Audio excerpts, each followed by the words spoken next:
In this, we are literally inspired by Ultima Cena. We imagine literally that not only to make a connection to the history and the tradition of Milano, but also to the tradition of European culture, especially where the table plays a role. And the boulevard could be like a huge global table where people come together.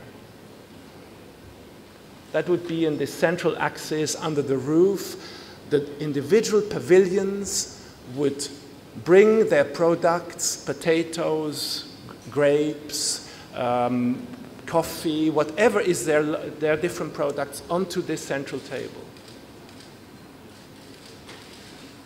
So growing the food, cultivating the soil, and generating products that are made for the people would all be seen in one row within those gardens that we have seen on the plan and could be seen here again.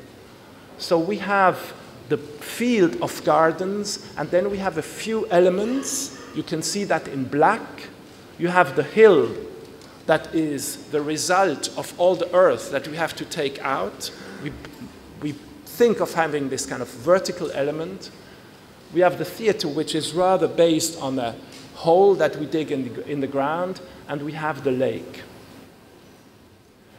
Those are examples of how architecture and landscape come together, not in monuments, but in landscapes that are memorable and are important and have been important over centuries, like the Roman theaters or English landscape, or even a bridge that could be built and could connect over the railway roads to connect our site with the existing landscape.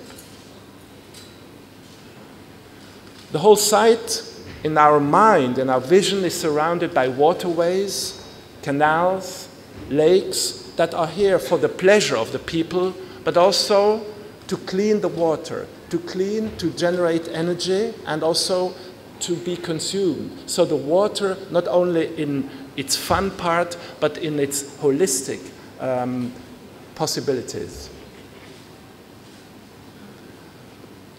The water as a framing device, but also as an access and in its ecological functions. In this, of course, we are inspired by, for instance, Venice, but also other cities like Hamburg. We know the canal from Milano, which go back to Leonardo, and also in my hometown, Basilea, the water, now you could see in this summer, everybody is focusing on it. It's more than just a visual aspect. It's very physical. It contributes literally to the quality of our daily lives. And this is a possible image again of the connection of the waterway with the pavilions and the rest of the site. As already Stefano and Ricky said before, that this will be a neighborhood in the future, so clearly housing, residential areas play a role in the black. The black rectangles indicate possible ways to bring houses, homes for families in this new neighborhood.